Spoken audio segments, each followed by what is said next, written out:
మీ ఆలోచన ఏమిటి ఈ అనువాద రచనల మీద? అండ్ మీ నుంచి ఇంకా అనువాద రచనలు ఎక్కువ వచ్చే అవకాశం ఏమైనా ఉందా?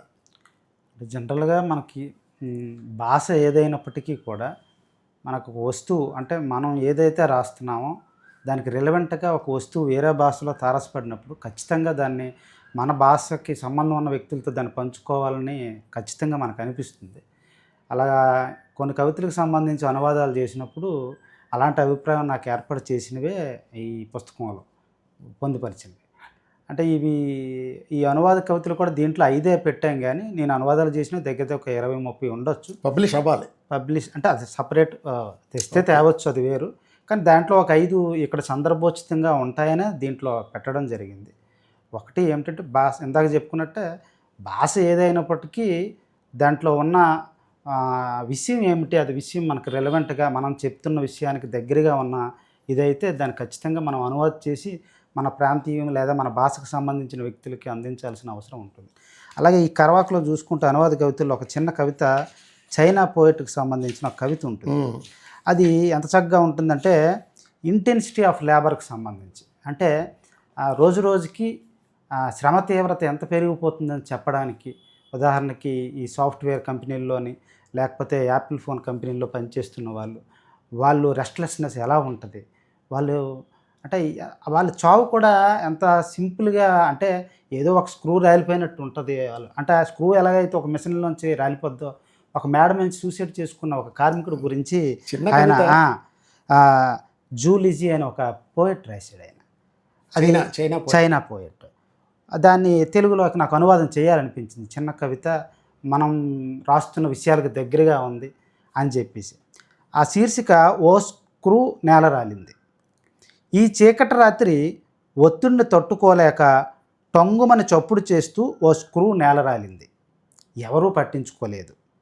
గత రాత్రి ఫ్యాక్టరీ భవనంపై నుంచి కిందకు దూకి కన్నుమూసిన కార్మికుడిని పట్టించుకోనట్టే.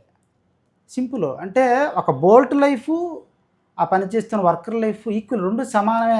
అంటే ఆ స్థాయికి పాపం వర్కర్ హ్యూమన్ వాల్యూ ఒక స్క్రూతో ఈక్వల్ చేసి, అంటే ఆ కథలు అయితే నేనేం చేయలేదండి. కవితలు ఇందాక నేను చెప్పినట్టే ఒక టైం బౌండ్లో కవిత అయితే వేరం అయిపోతుంది, కథకి కొంచెం ఎక్కువ సమయం తీసుకుంటుంది ఉద్దేశంతో కవితలు అనువాదాలు చేశాను.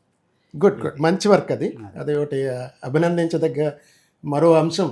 ఇందాక మీరు మీ పోలికలు, భావచిత్రాలు, కవితలు, కథలు చెప్పడం, దాంతోపాటు అనువాద కవిత్వం ఏదైతే అనువాదాలు చేశారు. ఎందుకంటే చాలామంది ఒక మిస్నామర్ ఏంటంటే ఈ తరం ఏమీ చదవట్లేదు, ఈ తరం ఏమీ రాయట్లేదు, ఈ తరం ఏమీ రాయట్లేదు, దాన్ని మీరు ఖండిస్తూ మీరు తెచ్చిన పుస్తకాలే అద్భుతంగా ఉన్నాయి, అలాగే చదవకుండా ఇది రాయడం సాధ్యం కాదేమో, రాయడం ప్రారంభించిన తర్వాతైనా చదువుతారు అనుకుంటున్నాను నేను.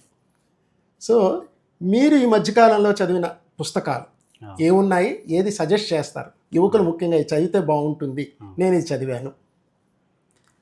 అంటే మీరు మొదట అడిగిన దానికి ఏమిటంటే యువకులు చదవట్లేదు అనే ఒక కంప్లైంట్ అయితే అది ఉన్నదే. కాకపోతే యువకులు చదవట్లేదు అనే అది ఒక కంప్లైంట్ మాత్రమే తప్ప యువకులు చదువుతున్నారు. కాకపోతే ఏం చదవట్లేదు అంటే వాళ్ళు ఏమనుకుంటున్నారో, అంటే ఈ కంప్లైంట్ ఎవరు చేస్తున్నారో వాళ్ళు ఏమనుకుంటున్నారో అది చదవట్లేదు. అది తప్ప యువకులు ఖచ్చితంగానే చదువుతున్నారు. ఇంతకీ యువకులు ఏం రాస్తున్నారో, ఇటువైపు నుంచి కంప్లైంట్ ఏంటంటే యువకులు ఏం రాస్తున్నారో, ఇప్పుడు ఎవరైతే యువకులు చదవట్లేదు అంటున్నారో వాళ్ళు చదవట్లేదు. అది చదివి ఉంటే ఖచ్చితంగా వీళ్ళు ఏం చదువుతున్నారో, ఏం రాస్తున్నారో అని ఒక స్పృహ ఉండేదని నేనైతే అనుకుంటున్నాను. నేను ఈ మధ్యకాలంలో చదివిన పుస్తకం అయితే ఫీలింగ్ కేరళ అనే ఒక పుస్తకం చదివాను నేను. ఇది మలయాళం షార్ట్ స్టోరీస్కి సంబంధించిన పుస్తకం. దీన్ని మన తమిళనాడు హిస్టారియన్, తర్వాత ఆవిడ ఒక ఫెమినిస్టు దేవిక గారు దీన్ని ఇంగ్లీష్లో ఒక అనువాదం తీసుకొచ్చారు. ఇవి ఎంత చక్కని కథలు అంటే, ఎందుకు చక్కని కథలు అంటున్నానంటే ఈ కథా సంపుటి ఇవి కాంటెంపరీ ఇష్యూస్ని తీసుకొని కథలు రాశారు అక్కడ ఉన్న రైటర్స్. ఎందుకు నేను కాంటెంపరీ ఇష్యూస్ అని ఖచ్చితంగా అంటున్నానంటే వర్క్ ఫోర్స్కి సంబంధించి కథలు ఉన్నాయి. తర్వాత కొన్ని కథలు అయితే చదివినప్పుడు మనకు కొత్త విషయాలు తెలుస్తాయి. ఎప్పుడు కూడా బ్రెయిన్కి మనకి తెలిసిన విషయమే పదే పదే అందిస్తూ ఉంటే అది ప్యాసివ్లోకి వెళ్తుంది. ఒక కొత్త విషయం అందించినప్పుడు బ్రెయిన్ యాక్టివ్ పార్ట్లోకి వెళ్తుంది. ఆ కథలు చదివినప్పుడు నాకు చాలా చాలా తెలియని విషయాలు ఆ కథల్లో చెప్తున్నారు. కాబట్టి ఆ కథ మరింత చదివి ఈ అంశానికి సంబంధించిన విషయాన్ని తెలుసుకోవాలన్న ఆతృత మనకు ఆ కథలు చదివినప్పుడు కలుగుతుంది. ఉదాహరణకి మీకు ఒక 2 కథలు చెప్తాను.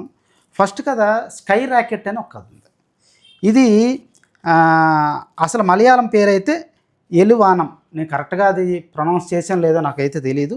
ఎలువానం అనే ఒక కథని స్కై రాకెట్ అనే పేరు మీద ఆవిడ ఇంగ్లీష్లోకి అనువాదం చేశారు. జిఆర్ ఇండిగోపన్ అనే ఒక రచయిత రాసిన కథ, మలయాళ రచయిత రాసిన కథ. ఈవిడి అనువాదం చేసిన ఆవిడ తమిళియన్, ఇంగ్లీష్లోకి చేశారు. మలయాళ రచయిత జిఆర్ ఇండిగోపన్ రాసిన కథని చేశారు. ఈ స్కై రాకెట్ అనే ఆ కథలో ఏమిటి అంటే ఈ ఎయిర్పోర్ట్లో ప్లెయిన్ వెళ్ళే ముందు జనరల్గా ఈ ఏదైతే రన్వే ఉంటుందో రన్వే మీద పక్షులన్నీ దిగిపోతాయి. ఎప్పుడైతే టేక్ ఆఫ్ తీసుకుంటుందో ఈ ప్లేను ఈ పక్షులు ఎగిరేటప్పుడు దాన్ని బ్లాక్ అయ్యి ప్లేన్ తాలూకు దీనికి ప్రమాదం ఏర్పడే ఉద్దేశంతో ఈ ప్లేన్ రెడీ అయ్యే ముందు అక్కడ ఒక ఆయన అవుట్లు పేలిస్తాడు. స్కై రాకెట్ అంటే అది ఎందుకు పేలిస్తాడు అంటే ఈ పక్షుల్ని చెదర చేయడానికి, చెదరగొట్టడానికి. అలాగా స్కై రాకెట్ వదులుతాడు, అవి చెల్లాచెదర అయిపోతే ప్లేన్ టేక్ ఆఫ్ అవుతుంది. ఇది ప్రాసెస్. ఆయన ఒక సందర్భంలో అరెస్ట్ చేస్తారు. ఎందుకు అంటే ఆయన మీద ఒక అభియోగం, నువ్వు ఈ ఎయిర్పోర్ట్ మేనేజర్ని చంపడానికి ప్రయత్నించావు, ఈ అవుట్ ఆ మేనేజర్ రూమ్ వైపు వదలడానికి ప్రయత్నించి నువ్వు చంపడానికి ప్రయత్నించావని అభియోగం మీద అరెస్ట్ చేసి విచారణ చేస్తారు. తను కొట్టడం జరుగుతుంది. అది అసలు విషయం ఏమిటి అని అంటే అక్కడున్న స్కావెంజర్ వర్కర్స్, ఎయిర్పోర్ట్లో ఉన్న స్కావెంజర్స్ ఎవరైతే ఉన్నారో వాళ్ళ తరపున వేజెస్ పెంచమని తను పోరాడతాడు. ఆ పోరాడే వ్యక్తిని ఆ విషయం పక్కన పెట్టి ఈయన్ని దాని నుంచి పక్కకి తప్పించడానికి ఈ అభియోగం చేసి లోన పెడతాడు. ఇది కథా సారాంశం ఒకటి. అది తర్వాత నాకు కొత్తగా అనిపించిన విషయం ఏంటంటే పక్షులు అనేవి రన్వేలను బ్లాక్ చేస్తాయని, అవి ఇబ్బంది పెడతాయని, వీటికి వదలడానికి ఒక వ్యక్తి అక్కడ ఉంటాడని నాకు నిజంగా తెలియదు. నిజంగా ఎయిర్పోర్ట్తో నాకు పరిచయం లేదు కాబట్టి ఈ అంశం ఒకటి. తర్వాత ఇంకొక కథ ఉంది. ఆ కథ ఏమిటి అంటే ఇది తాబేళ్ళ గురించి ఒక కథ. అంతరించిపోతున్న మనకు సముద్ర జీవులు అంతరించిపోతున్నాయనే ఒక ఇది ఉంది కథ. ఈ కథ పేరు నిరాలియన్ అనే కథ. దీన్ని అంబికా సుతన్ మన్గడ్ అనే ఒక మలయాళ రైటర్ రాశారు.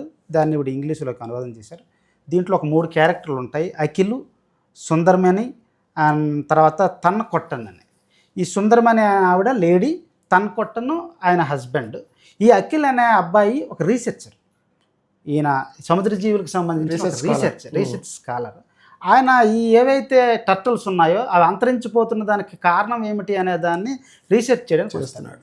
ఈ కథ ఎందుకు నాకు పర్టికులర్గా అంత బాగా నచ్చింది అని అంటే చాలా తెలియని విషయాలు ఆ కథలో చాలా చక్కగా ప్రజెంట్ చేశారు. సముద్రపు తాబేళ్ళు సముద్రంలో ఉన్న జెల్లీ ఫిష్లను తింటాయని నాకు తెలియదు యాక్చువల్గా. తర్వాత ఉష్ణోగ్రతను బట్టి ఆ తాబేళ్ళు పెట్టే పిల్లలు ఆడ మగగా నిర్ధారణ అవుతాయని, తర్వాత ఉష్ణోగ్రత ప్రభావం వల్ల అవి అంతరించిపోతున్నాయని, తర్వాత ప్లాస్టిక్ వ్యర్థాలు సముద్రంలోకి వెళ్ళడం వల్ల ఈ ప్లాస్టిక్ బ్యాగ్స్ని అవి జెల్లీ ఫిష్లు అనుకుని తినేసి అవి వాటి మరణిస్తున్నాయని, ఇలాంటి చాలా అంశాలు డీల్ చేస్తారు. ఒక్క విజ్ఞానానికే పరిమితం అవ్వలేదు, ఒక హ్యూమనిటేరియన్ యాంగిల్ కూడా ఉంది. ఇప్పుడు ఏ పేర్లు అయితే నేను చెప్పానో సుందరిమణి, తన్ కొట్టన్ అనే భార్యాభర్తలు వాళ్ళిద్దరూ పెళ్లి చేసుకుంటారు. ఈ తన్ కొట్టన్ అనే వ్యక్తి ఉన్న హ్యాబిట్ ఏమిటి అంటే ఆ బీచ్లో ఉన్న తాబేళ్ళకు ఉన్న లక్షణం ప్రధానంగా ఏంటంటే అవి వచ్చి గుడ్లు పెట్టేసి వెళ్ళిపోతాయి. గుడ్లు కూడా ఎప్పుడు పెడతాయి అయితే రాత్రి సమయంలో పెడతాయి, లేదా తెల్లవారుజాము. అంటే ఎవరు మిగతా మానవ మాతృల సంచారం లేకుండా పెట్టి అవి ఇసుక కప్పేసి మళ్ళీ వెళ్ళిపోతాయి. పొదిగే ఇది వాటికి లేదు. వాటికి జనరల్గా ఆ ఇసుకలో ఉష్ణోగ్రతను బట్టే అవి హ్యాచ్ అవ్వాల్సి ఉంటుంది. కాబట్టి ఇవి వచ్చి పెట్టేస్తే ఈ టూరిస్టులు ఎవరైతే వస్తారో వీళ్ళు ఏం చేస్తారట, ఆ గుడ్లు తీసుకొని ఆమ్లెట్లు వేసుకొని తినేస్తూ ఉంటారు జనరల్గా. ఇదో ప్రమాదం జరుగుతుంది. ఎవరైతే ఈ భర్త ఉన్నాడో సుందరిమణి భర్త, తన పని ఏమిటి అంటే ఈ గుడ్లు కలెక్ట్ చేసి వాటిని హ్యాచింగ్ దీనికి అప్పచెప్పడం. తను ఆ తెల్లారుజామున వెళ్ళడం, ఈ గుడ్లు కలెక్ట్ చేయడం, ఇవన్నీ కూడా పని. తనకు సహాయంగా తనకి ఏదైతే ఆసక్తి ఉందో తన భార్యకి ఆ విషయాన్ని చెప్పి సహాయంగా తెచ్చుకొని ఇద్దరు భార్యాభర్తలు అదే పని చేస్తుంటారు. విషయం ఇక్కడ ఏమిటి మానవీయ కోణం అని అంటే తను బ్యారన్, అంటే తనకు పిల్లలు కలిగే అవకాశం లేదు. పెళ్ళై చాన్నాళ్ళు అవుతుంది, పిల్లలు కలిగే అవకాశం లేదు. ఇక్కడ తాబేళ్ల సంతతి తగ్గడాన్ని ఒకవైపు చెప్తూ పిల్లలు కలిగే అవకాశం లేదని ఈ తల్లి తాలూకు బాధని జనరల్గా ఈ టట్టల తాలూకు సంఖ్య తగ్గిపోతుందన్న దాంతో సరిపోల్చి కథని ముగిస్తాడు. ఒకనొక సందర్భంలో ఈ సుందరమైన తన విష్ని ప్రకటిస్తుంది. ఎవరికి? ఈ అఖిల్కి చెప్తుంది, నాకు పిల్లలకు పుట్టే అవకాశం లేదు, కలిగితే బాగున్న అభిప్రాయం చెప్తే ఇంకా పిల్లలు పుట్టే అవకాశం, ఇక్కడ పిల్లలు పుట్టే అవకాశం లేదని చెప్పి తను వెళ్ళిపోతాడు. ఇది రెండు రకాలుగా ఉంటుంది ధ్వని.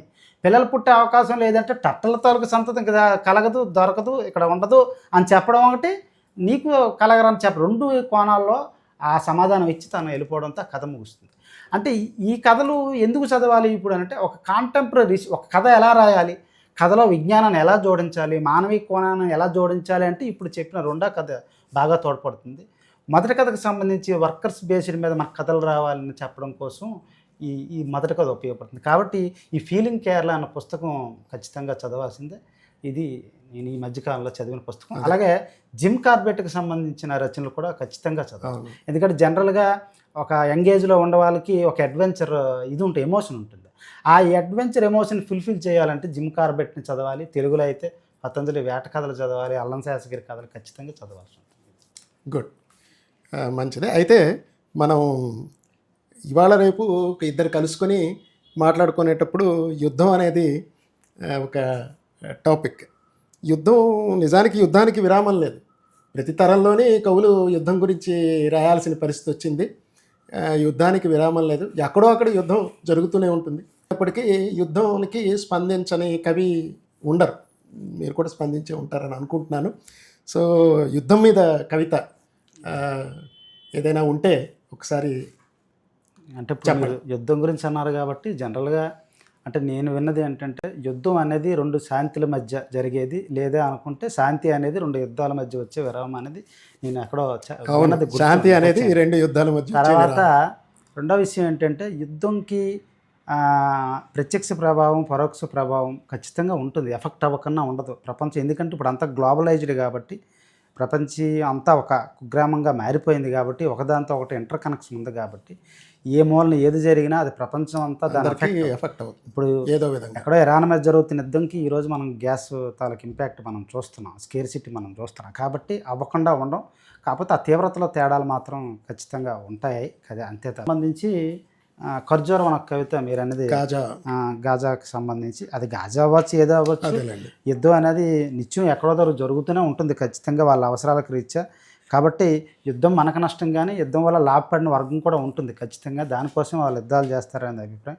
కాబట్టి ఈ ఖర్జూరం అనే కవిత చదువుతానండి. శీర్షిక ఖర్జూరం. నిన్న సాయంత్రం ఖర్జూరం కొన్నాను, తిందామని చేతిలోకి తీసుకున్నాను. దాన్ని చూడగానే నాకు యుద్ధం గుర్తొచ్చింది. ఎందరు తల్లుల కన్నీళ్ళు ఇంకిన ఇసుక గుండెలపై పెరిగిందో. కాస్త దూరంలో ఎవరు కనిపించినా తప్పిపోయిన తమ పిల్లాడే తిరిగి వస్తున్నాడని భ్రమించే ఎందరి తండ్రుల ఎడారి ఆశల ఎండమావులను చూసిందో. యుద్ధంలో దెబ్బతిన్న పిల్లాడి ఒంటిపై గాయంలా తడిగా ఉంది.